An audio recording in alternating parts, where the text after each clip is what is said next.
Hey, wait 1 second. I'm just fixing this. I'm coming. Hi, can you hear me? Hold on, I just need to fix my Bluetooth.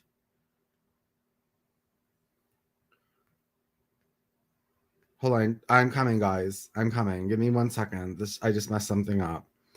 Gotta fix something. And then we're gonna start.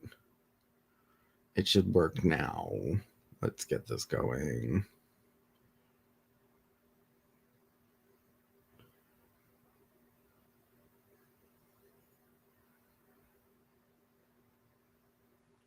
Why isn't this working?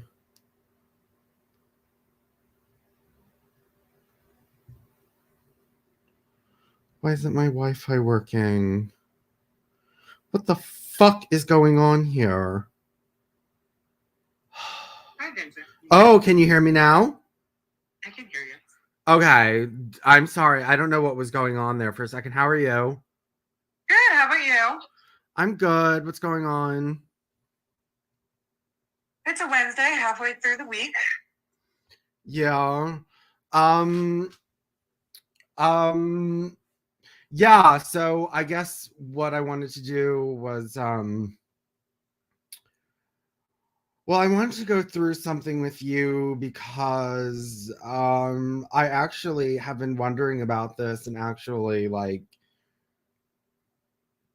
thinking if it gets in the way of my therapy actually, and it actually does because it gives me moment to pause. So the other day, when we were in group therapy, I brought up um that group, the cube, that I had gone into and stuff. But before that, I had brought up the fact that like I basically steep myself in lots of non-Western philosophy, and how that has basically made me incompatible at this point with Westerners to a great degree. And I want to get into more specifics on that. So, you do know I told you I was raised Jehovah's Witness, Yes. and I experienced a lot of religious abuse from them. It was forced on me. They were very cruel about it. They were very invasive about it. And then when I was 13, I wanted to take my own spiritual path. I got into witchcraft and I got into Wicca and stuff like that. And they made a huge deal out of it and separated me from the other children and said I was demon possessed. And I wasn't allowed. It just was horrible. It was horrible what they did to me, until the point that I just gave in. And you know, but then eventually I escaped them. So, but that scar of religion is still really on me. And what happened was, I guess I became anti-religious, but um maybe it faded away into the background for a while, and I didn't think about it quite as much. But I was in college, and I met a Muslim on the college campus, and he started telling me about Islam, and I listened to it, and I whatever. To make a long story short, I started reading into Islam, and I became disturbed when I saw how much misogyny and how much homophobia and slavery and holy war and all these different kinds of things. So I started posting things on my Facebook line about Islam and like some of the negative sides of Islam. Well, he threatened to behead me. Um and this really went deep inside of me because I am such a victim of religious abuse. And the idea that this person was threatening to behead me and had a gang threatening to behead me because I was questioning his religion really got deep inside of me. So I actually became a very big anti-Muslim activist for a very long time. And I was spreading the word about Islam and being like, Islam's a problem and all these different kinds of things. Um, So when I started investigating Islam, I started investigating some other things, and I started investigating Judaism. Um, and I came across these things called the Noahide laws. Now, Mhm. have you heard of them? Briefly, I'm not too familiar, but I have heard of them. Not like I'm not well read on them, I guess I should say. Well, okay, so Jews have their 613 laws for them, but in the Talmud, there are 7 laws for the Gentiles that they have to follow mandatorily. And it's not even really Jews that enforce it on you. It's you get the Gentiles to accept these ideas themselves, and then they force it on each other, and it is about force. But the thing is that these 7 laws, they outlaw idolatry, blasphemy, homosexuality, murder, theft, eating the flesh cut from a living animal, and you have to set up courts of justice to impose these laws. And the highest penalty for breaking any of these laws is decapitation. So, what happened was I learned about these and I was like, okay, well, this sounds really bad. I was like, this sounds not good. No idolatry, because I was a pagan at the time. I don't know what I consider myself now, but I was a pagan at the time, so I fell under the rubric of idolatry. I criticize monotheistic religion, so I fell under the rubric of blasphemy. And I'm gay, so I fell under the rubric of no sodomy. So at least theoretically, I was very much against these laws and didn't like them.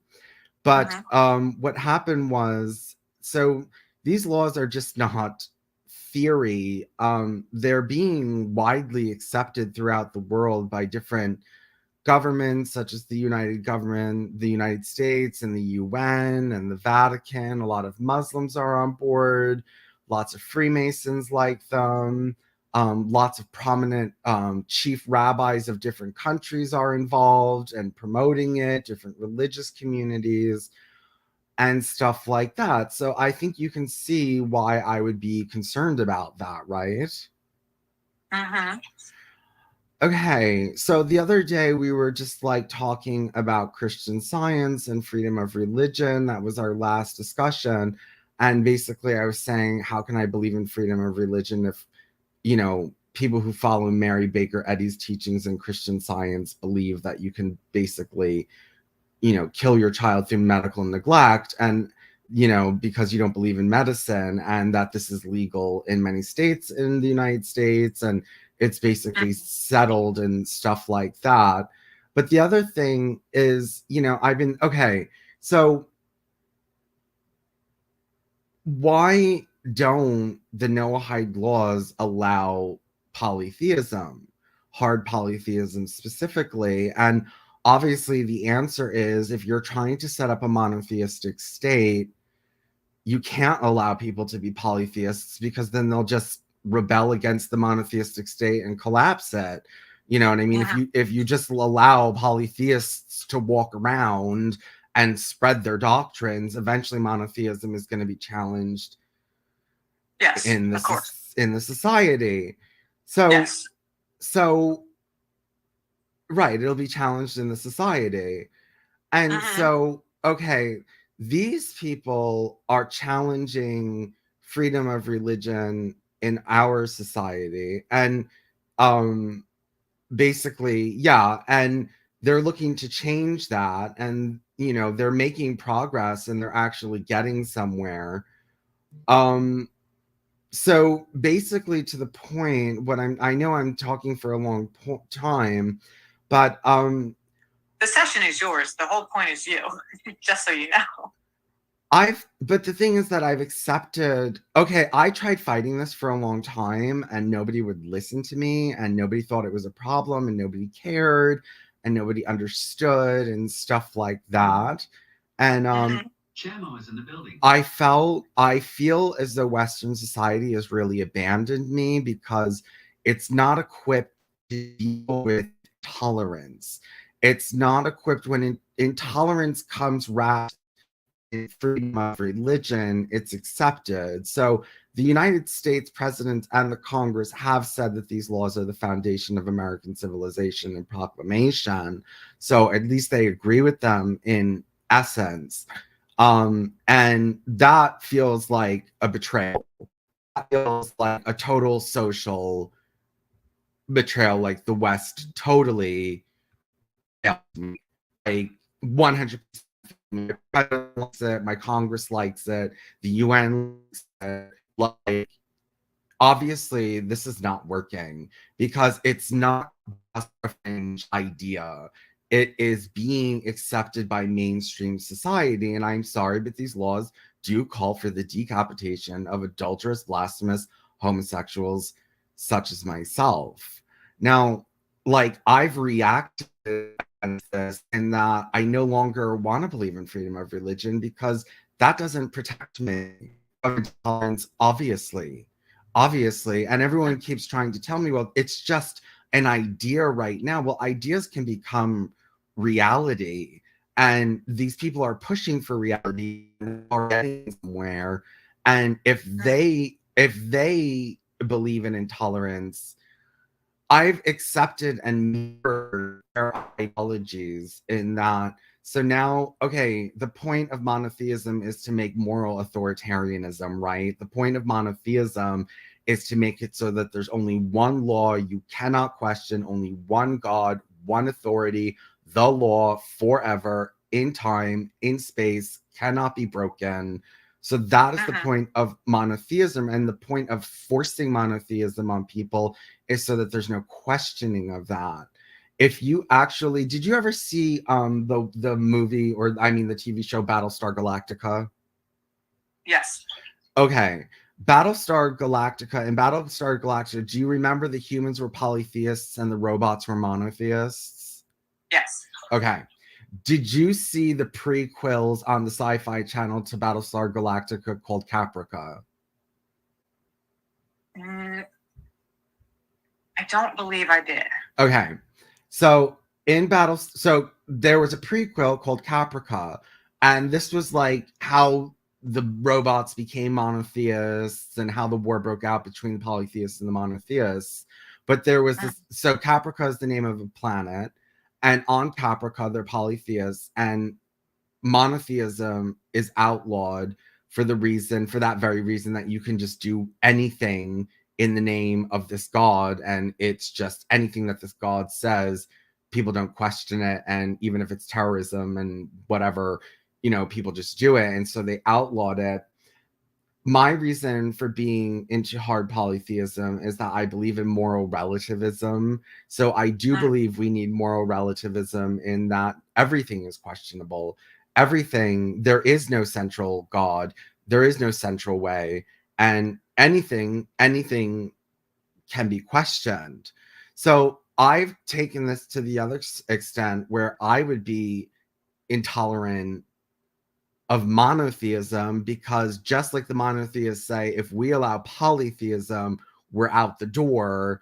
If I allow monotheism, and specifically the Noahide laws, I'm out the door. And obviously in this society right now, I'm not being protected from the monotheists. And I feel like the only argument the other side has is you're not being decapitated yet. So what's your problem? But why would I just sit there? Just like the monotheists are not going to sit there and let polytheism spread and be like, well, one day we'll lose power. Like, I don't want to be like, well, one day I'll be decapitated. I mean, why would I accept that? Mm-hmm. So, out of everything that you are saying, so let me figure out how I want to word this question. What exactly would I say is your fear that right now you are not protected, I guess, by the laws of Western society? Why don't I feel protected? No.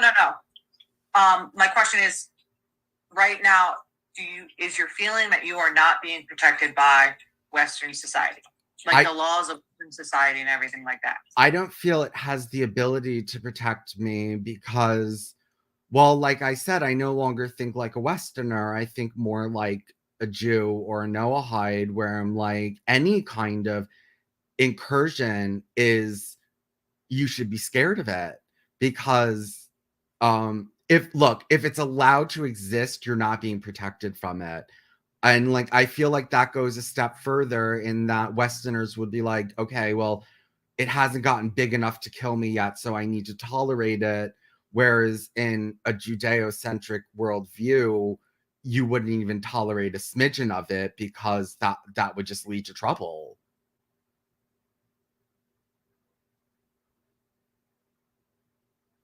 Okay, so if it's allowed to exist, I'm not being protected from it. So at what extent are we now not allowing things to exist, though? That's also like what I would question. Like, where do we stop? Well, I think we just never let it start. I mean, as soon as it pops up, you put it down, and like, we're told that we have to have tolerance, but I think, I forget if I told this to you last time or if I said it in group, but I don't know if you've ever heard of Rabbi Botich. He's a very famous rabbi. Have you ever heard of him? I have not. Well, he writes a lot about Judaism, and he has written about the Noahide laws, but he said that in Judaism, the concept of tolerance is repugnant, because you're allowing what you believe is evil to exist, and they just find that morally incorrect. Like, if you think something's evil, you should fight against it. You shouldn't tolerate it. And like, yes, I do see the value of Jewish thinking. I see the value of thinking like that, because you would be protected. You would be most protected under that conditions if you were Jewish, like, or if you were a Noahide and you wanted to keep a monotheistic state. Like, how do you keep the population the most protected? And there's no. This is where the problem. This is where sometimes we run into issues with that, though. Who is, yes, we have these. You said the 7 major laws, right? Yeah. In the book and everything, but that also sometimes can be by, what's the word I'm looking for? I guess judgment, someone's judgment in a way, because again, if we say tolerance or something, sometimes, or I don't want to say murder is murder, but like a sin, someone saying a sin could. So, for example, if someone said,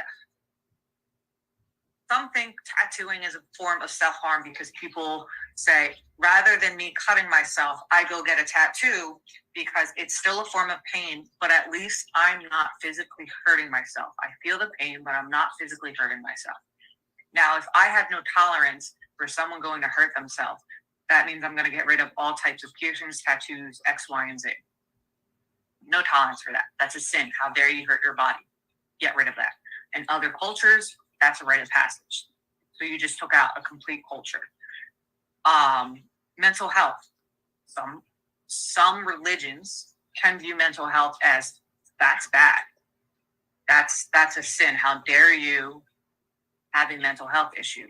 Or certain disabilities. In Africa, certain cultures or their religion says, if you have a disability, if you have dementia, you have something, not dementia, if you have Down syndrome, if you have autism, something like that, that's a sin. You did something, your parents did something wrong. You are being cursed right now. You got to get out. How dare. We can't tolerate that in this. So that's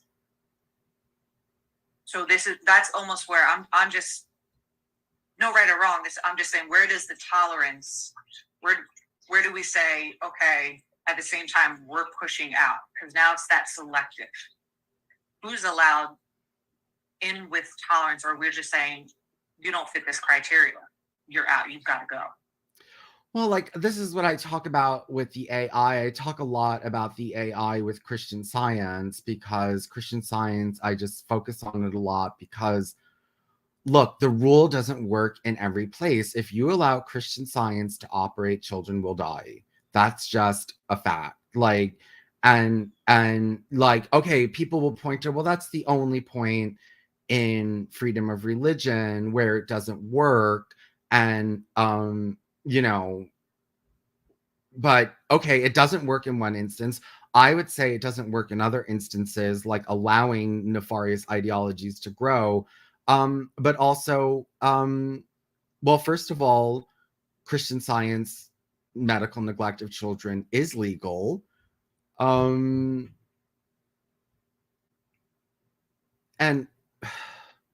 I don't feel like tolerating that, to be honest with you. I don't want to tolerate that.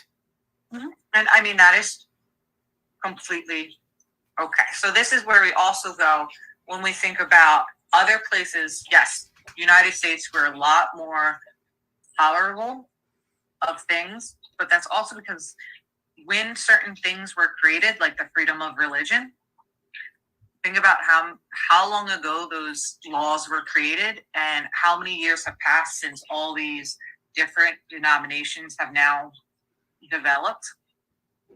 How advanced certain things, like especially medications, this and that, they probably had no idea that we would have all these advancements, that your heart could literally be beating via machine. They probably not have that concept that this is where we would be now. That someone could have a robotic, arm, leg, whatever it may be. That amendments or changes aren't occurring to certain laws. That yes, freedom of religion, you're allowed to do it, but not at the extent of someone's life.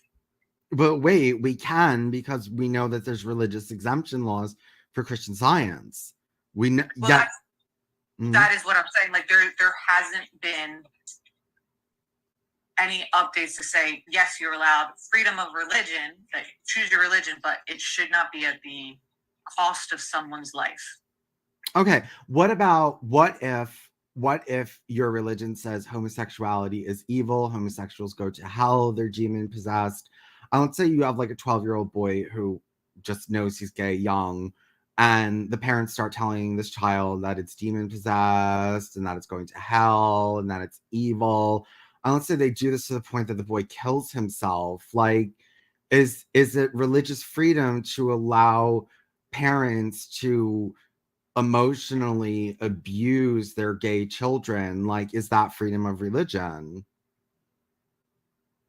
Well, at that point, child services would pretty much say that you are mistreating and abusing your child. But what if you're just bringing them to church and they're hearing from the pulpit, gays go to hell, gays are demon possessed? Like, just bringing them into that church and bringing them into that environment and like making them suicidal.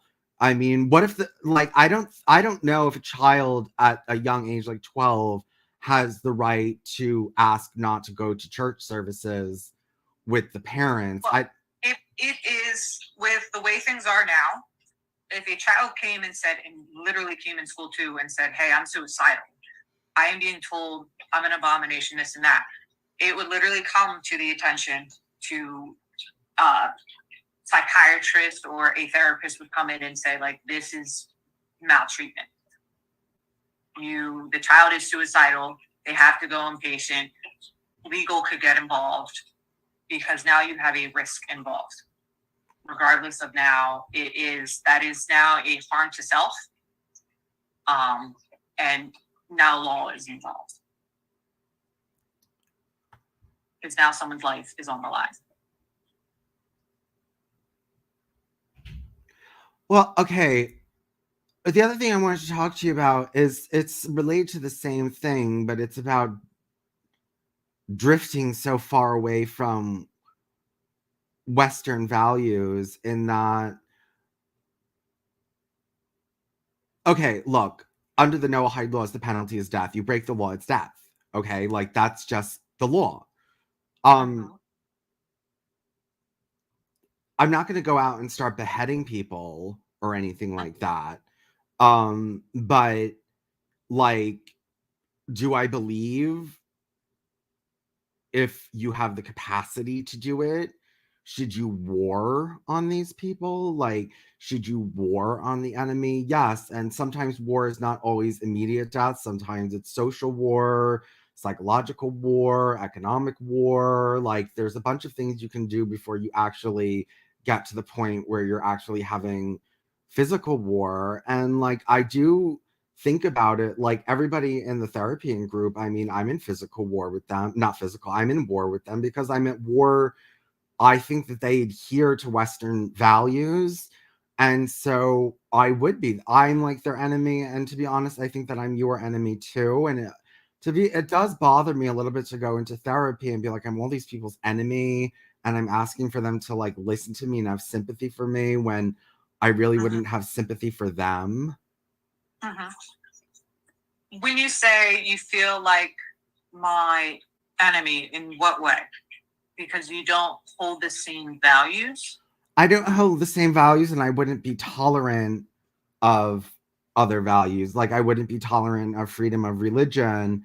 And like, I would be like, right now I'm in a cultural war against people who believe in freedom of religion. And I'm also very vicious when I war on someone. I'm very like, I learned from the Jehovah's Witnesses, like, if you do something wrong in the Jehovah's Witnesses, you're totally shunned. Like, these extreme measures, right? Extreme measures for extreme perceived errors. And like, I do, like, I write I write and write and write against it, and I do podcasts against it, and all these different kinds of things. And if somebody approached me from the group outside the group and was like talking to me about this, I would very well likely get nasty. You know what I mean? Like, I do fight with lots of people, and I do fight all the time because because I don't hold their values. And also, but also it's not fair because if I were Jewish and I believed in the Noahide laws, I would have a community that I could turn to that I wouldn't be fighting with all the time. It wouldn't just be one of me, it would be millions of me. And also I would have the protection of freedom of religion. And I would also have the protection of being established, like, and it's established that people don't like anti-Judaism. It's just something they feel is inappropriate. And, they feel appropriate being anti-me, with my anti-freedom of religion. But obviously states and principalities and the United Nations and religious organizations and the Catholics and the Vatican and the Lutherans and all this other kind of stuff don't have a problem with the Noahide laws, which also eliminate freedom of religion. So the only reason that I'm constantly getting into fights with people is because I don't have some kind of community like they have. So if freedom of religion was taken away, what exactly would you like to, like, what is a world you'd like to see? Okay, well, I think the first thing that I would always promote is that, okay, so I would say the only belief systems which would be allowed would be non-supernaturalism or hard polytheism, and that is to protect moral relativism. There cannot be monotheism, there cannot be dualism, there cannot be soft polytheism, there cannot be monotheistic pantheism, because this will all lead to universal values. And I don't want universal values because I believe that they're dangerous, because they're set in stone, and once they're created, there's no questioning them, and that's it. And to me, that's so dangerous that it shouldn't even be permitted. I forgot, what was your question again? If there was no like freedom of religion, like what would you see in like a okay, so you would want to promote first, a form of non-supernaturalism, but the thing, well, you would just promote different kinds of ideologies. You would allow different kinds of ideologies, and if people needed to be religious, they could be polytheistic and they could have their own god and they can believe whatever they want, but they just couldn't, try to establish a monotheistic cult and drive out all the rest, because we know what happens with that. And like, it is true, like everyone's like, the Nazis, they did such horrible things, Christians and Muslims and Jews did horrible things too in the name of monotheism. And I don't see why. I have plenty of good reason to say that there's something untoward going on here, whatever that word is. There's something not right going on here. Mm-hmm. So I know you also mentioned getting rid of universal values, right? Yeah. So what would kind of, if we don't have universal values, like what would people necessarily use to? I subscribe to a philosophy called, do you know who Raymond Cattell is? I have heard, yes. Yes, Raymond Cattell started the 16 point factor personality test. Did you ever hear of that? Yeah. Yeah, yes, that was him. Do you know that he also started a religion? I did not. Yes, he started a religion called Beyondism, and basically this is what he said. He said, we don't know what we need to be in the future in order to live in future consequences. He said, so everyone should just basically break up into their own groups and form their own cultures and their own ethics. And what you do is you view all the different groups, each group views each other, and you look for what is working and you look for what is failing, and you would incorporate what works and you would get rid of what doesn't work. And so it's like this fluid morality that's based on testing. So more of the scientific method of testing ethics than theism or deism or whatever it is. Mm-hmm. So, but in that token, just out of curiosity, with that scientific research, all right, so we're seeing what works, what doesn't work. If there's no value, like no universal values of like, all right, we all value being compassionate to one another, or that should be like, technically a value is universal values, all right, show compassion to one another. We take away that universal value. One group says, yeah, screw that. We're not going to be compassionate to the other. We are going to be, harsh to another. So we have one group that's harsh, or one culture, quote unquote, that's harsh to another because they don't find the value of being compassionate or kind to one another. Well, the idea is that they would collapse if they're not, if they don't get their act together and don't do what's obviously good for society, that they would collapse. And basically that's the point. Technically, people can still succeed without compassion. There's just sometimes a lot more trauma. So that this isn't me saying right or wrong. I'm just curious on what would replace values, because a lot of our values is what help us with goals. Without a value, we struggle with making goals. Well, values are like subjective. Values are subjective. So like nobody can tell me, you can prove scientifically that it's right or wrong to do anything morally or ethically. There's no way there's no way to really gauge that, unless you're a monotheist. And no, I guess, I mean, I've created my own universal values, and that like no monotheism would be a universal value, and there's a reason for that, just like, and it's the opposite of the monotheistic reason, in that if you allow polytheism, it's gonna collapse. Like there's this woman on YouTube named Claire Call, and she kind of wants monotheism, but in her system, polytheism is permitted to exist. And I always tell your system, you're not going to get anywhere, because you're going to have too many enemies in your society that don't want to live like that, and they're going to vote you out of power. And she just doesn't understand that her ideology will never get in like the Noahide laws have, because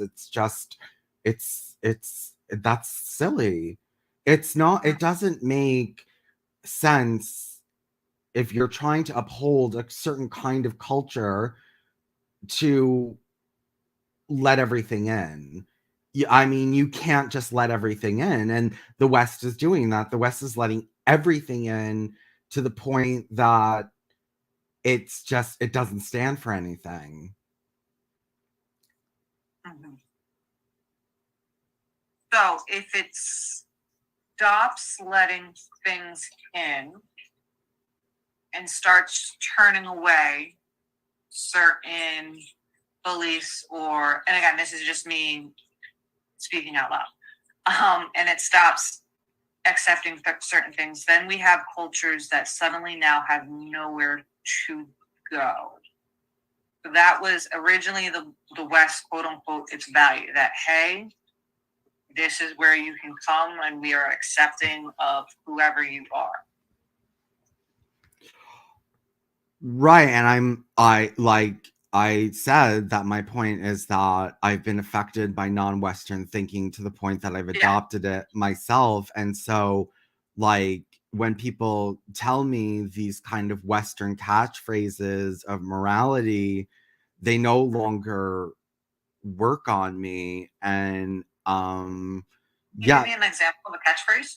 well, like you do you, or okay, like just the freedom catchphrases, freedom of speech, freedom of religion, freedom of the press, freedom of assembly, things like that, like just taking it for granted that this is the way it has to be, and also taking for granted that it's the best way.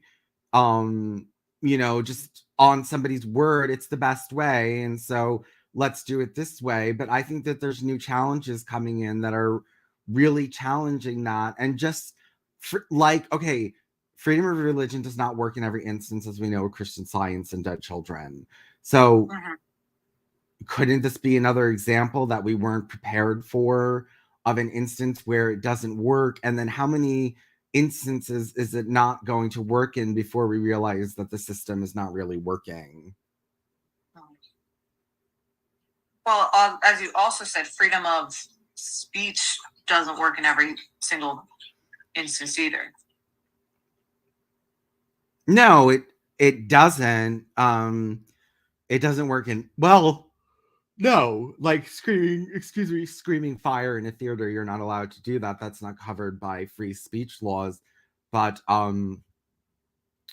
at least in this country, you're allowed to advocate for the beheading of homosexuals. You're allowed to do that. I mean, they do it. And but these same people that are doing that want to advocate no blasphemy laws and no questioning of Judaism at all. Like, you just can't question it. It's beyond any questioning of it would lead to punishment. And so I don't know, don't they seem smarter than we are? Don't they seem like more intelligent?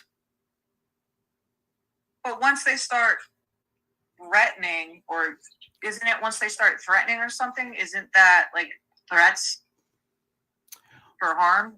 I know, but that's the point where the West wants it to be able. Okay, that's very good that you said that, because they do make their plans clear. And they've said that if you can do it by force, do it through force. If you can't do it through force, do it through pleasantry and kindness first. And they're right now, like, that's the thing. The West allows the pleasantry and kindness to come in, even though knowing full well that that is a prelude to violence. So if you know that they're just using pleasantry and kindness in order to get to the point where they can force it on you, to me, that is a threat. That's a hooded cobra ready to strike. And you're just saying, well, it hasn't bit you yet. But it's fanged. Its poison is dripping from its fangs. I mean, and it's ready to strike and it wants to bite you. I mean, doesn't it make sense, like the other side says, just to not even allow that cobra to like reach its head out of the hole?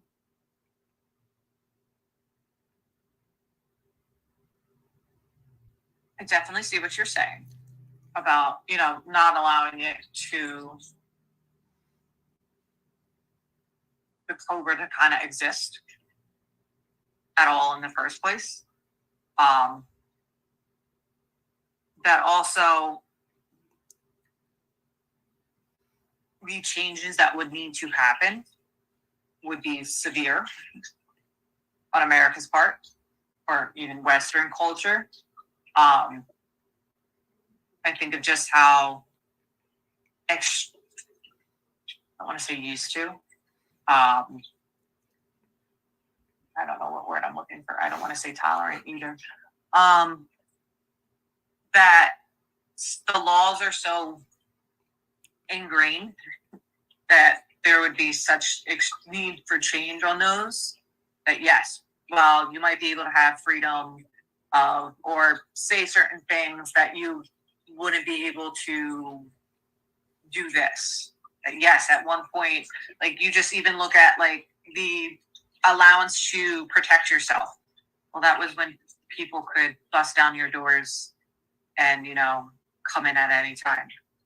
Do we need that type of like license to carry now? Like that's where we get to the tolerance and this and that. Do we still need to tolerate that? That is another huge debate.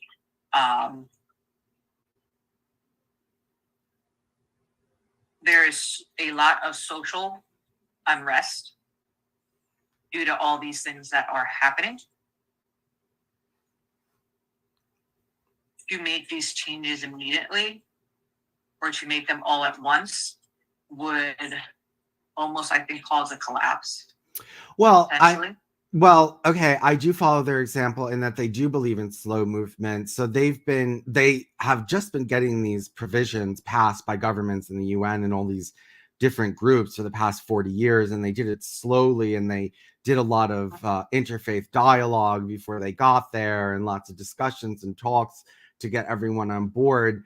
And they also believe in slowly mutating your religion. So Christianity is idolatry because of the Trinity, which is soft polytheism. So they don't want that, but they work with you slowly. They don't just come in and say, Christianity is idolatry and you all need to die. Like, that's not how they do it. They come in and they say, well, Christianity is a great religion and you have this and you have that and this is all fine. But let's just talk about the Trinity. Is God really one or is he really three? He's supposed to be one. And then they work on you for a generation until you drop the Trinity, and then they get you to drop everything else. Yes, it's generational process, and they're very smart and they work very slowly. And I mean, the thing is that, yeah, I'm kind of like working on my own resistance to this kind of thing. And my plan is long term, and I know it's going to go slower than they're going because they have so many millions of people working for them and they have so many millions of dollars behind them, and I'm only a single person. I am very well aware of the fact that if there was going to be any pushback against this, it would have to be a slow pushback. But then again, like you said, I have them to thank for that, because almost just like, as a Western person, you did almost automatically just like go to the idea of doing it quickly or something like that. And I think that other cultures are more, I guess I want to say sneaky or careful or better adept at taking over a society than Westerners are. And it just goes back to the point is that I feel that everybody's blind and I feel unsafe. I feel unsafe, but I also feel as though a lot of people just don't have principles or morals. I can't get AI to take a definitive answer on Christian Science. She just wants everything to be nuanced, and she doesn't want to come to an answer about whether this is right or wrong. You know what I mean? And like these things are happening and everyone's confused, and all you get are these yes and no answers from Westerners that are not helping, not protecting, not based in any real values. Like last time we talked about, in England, they had gay history classes, and the religious community in the public schools rose up against it and they removed it. That means that you don't actually stand for gay equality, if you're going to allow another group to dominate you, to me, that's the new West. That's the new liberalism, is to not have any values at all to the point that you become illiberal. Mhm. So, I know we're at 45 and we got about 15 minutes left. So with these sessions and everything, what exactly would you like to work on per se? Because with all these, I can't help you change the way the world is, unfortunately. No. As much as I would like to be like, yes, let's change the world, Vincent, I cannot change the world with you right now. What we can do is work on our feelings, how we view things, everything like that. So what is things that you would like to work on? Like what, if it's, you know, getting these things off your mind, if it's processing things, what exactly would you like the purpose of sessions? Like what is our game? What is our game plan, our goals? What are we trying to do? Well, that's what I told you, in that I almost feel as though this is, I don't want to say making it impossible for me to get therapy, but it's making it difficult to get therapy because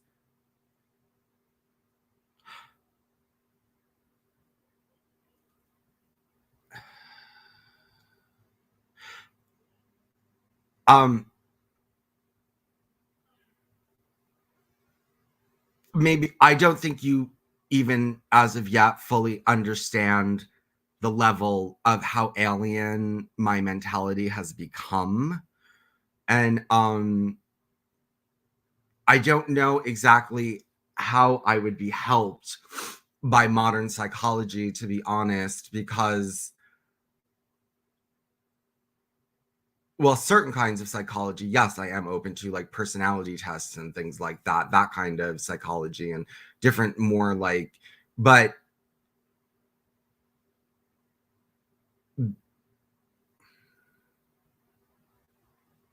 what am I trying to say? Well, I don't know how you would help me, to be honest with you, because I feel as though obviously you feel an obligation to promote a Western model of what's healthy thinking and what is practical thinking and what is constructive thinking.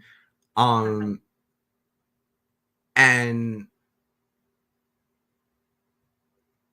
I just no longer, okay, like, here's the thing, like, okay, I've become so alien that I can't interact with people anymore.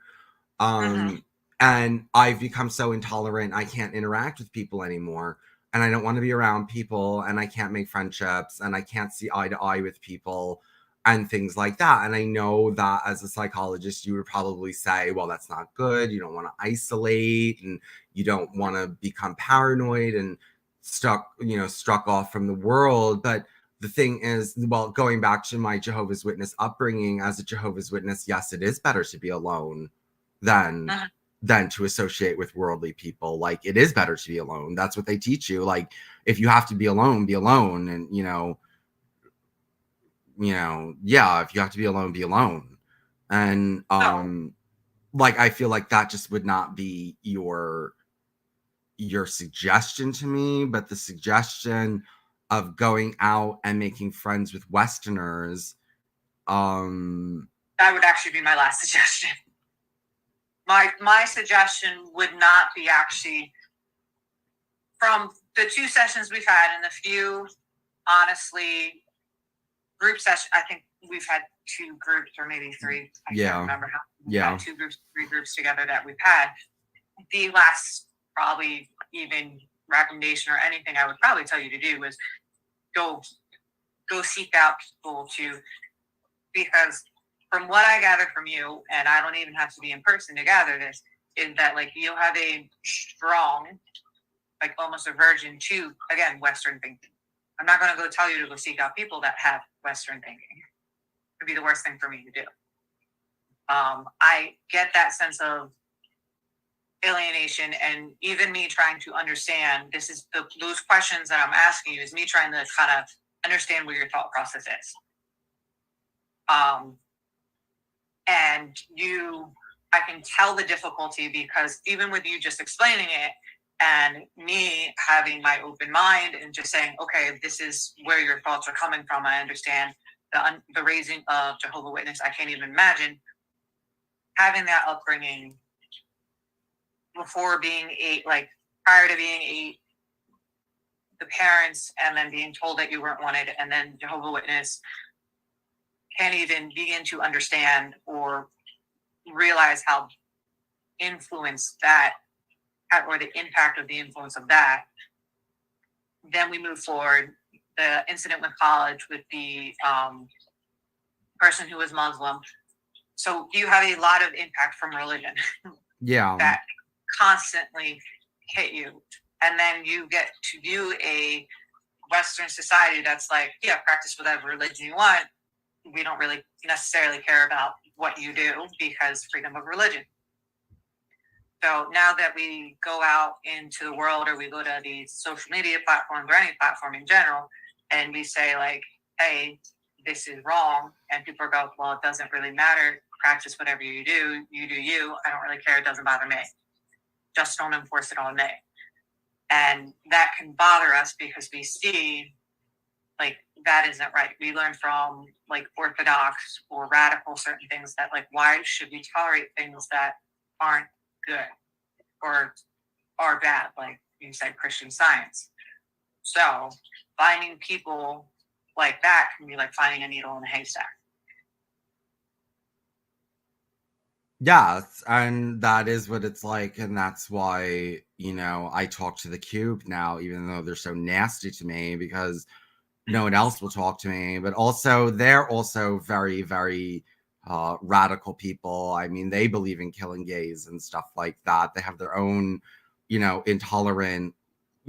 I get along with them better. I can discuss things with them better and be more myself with them than around.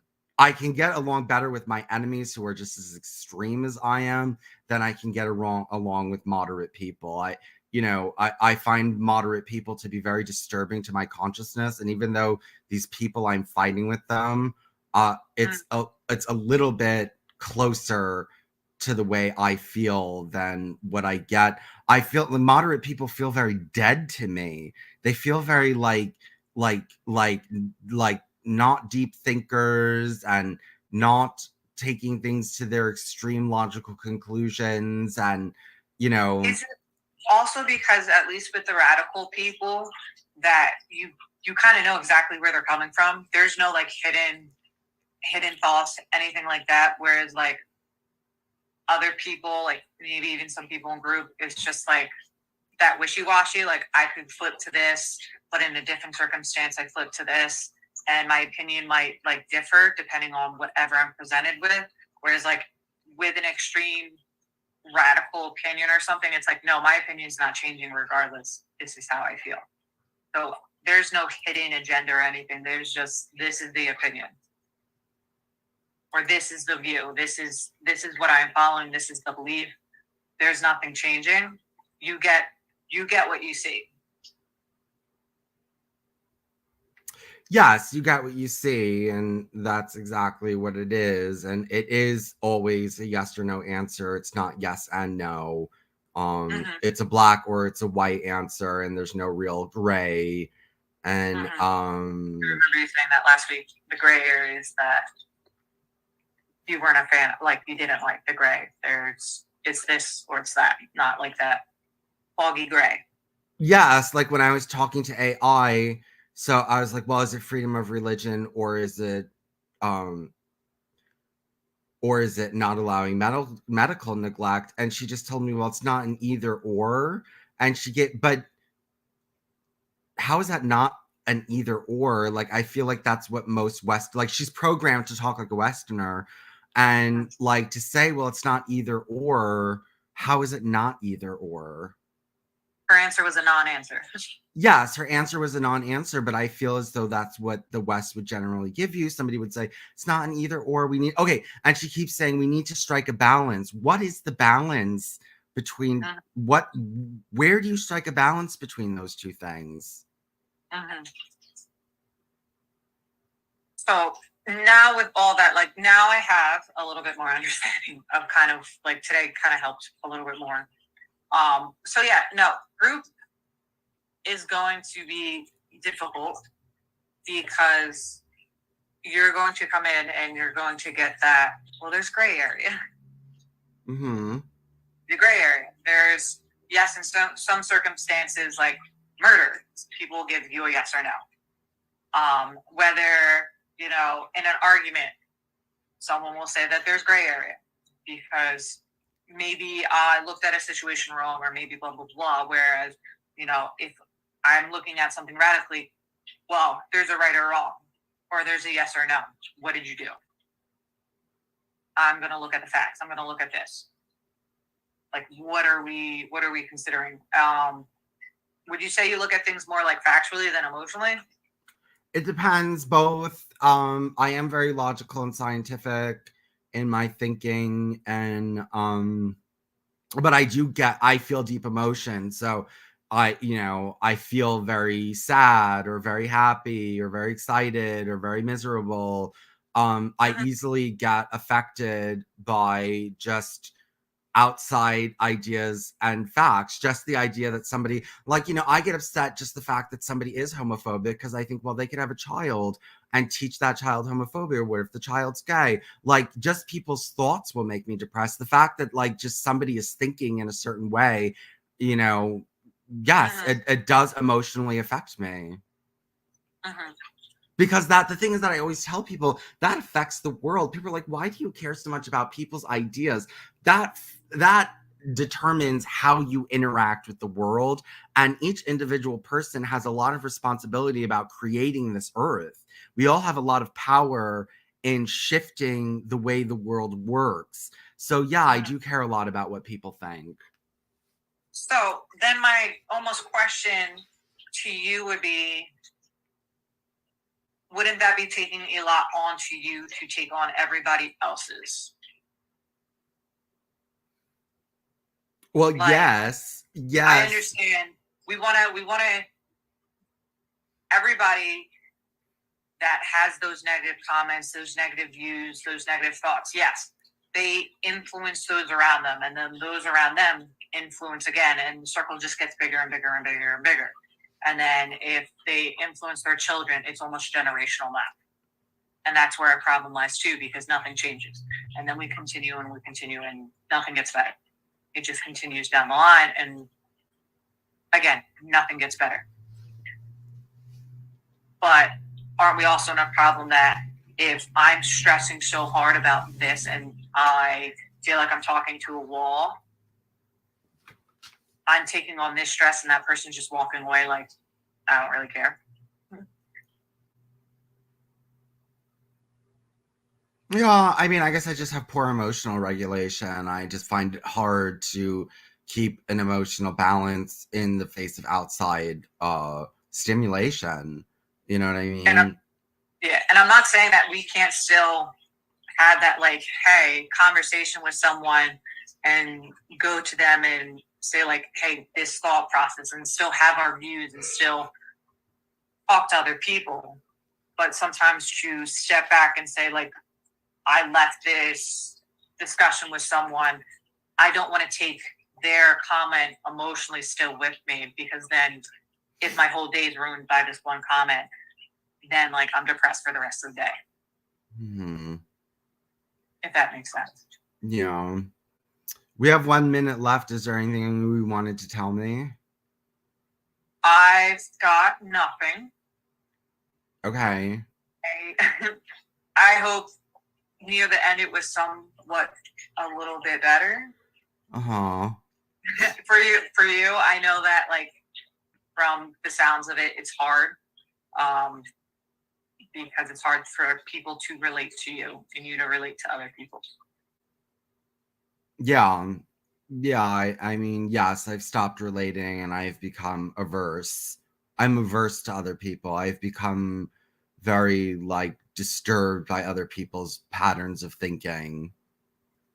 And they've become disturbed by mine. You know what I mean? They've become disturbed by mine. You know, the only thing is I don't have a community with me that's religious with me to kind of make me feel like my thinking is okay. Did you ever think of starting something? Well, yeah, I do, and we could talk about that next time because I have been, but Okay. you know, I have been doing that. Okay.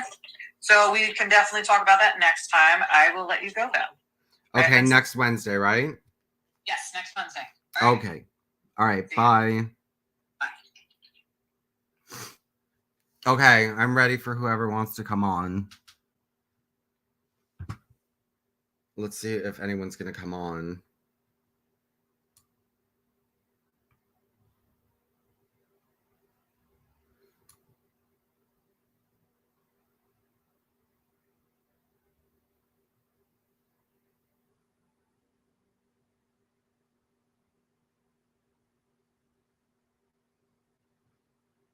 Okay, guys.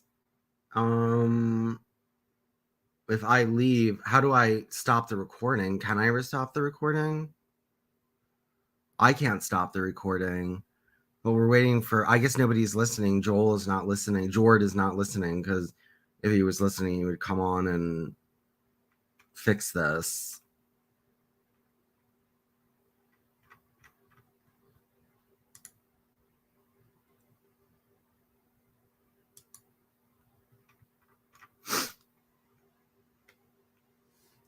I think he was supposed to come back in. Okay, well, I guess they'll just stop the stream or whatever. Let me see if...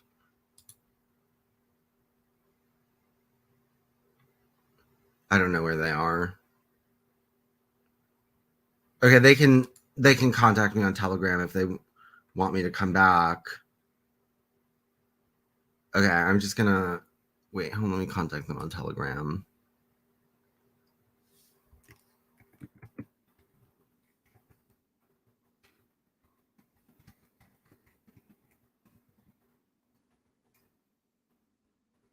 For next time, we'll talk about the gay stuff. I'll talk about her about the gay revolution. Today was a little bit more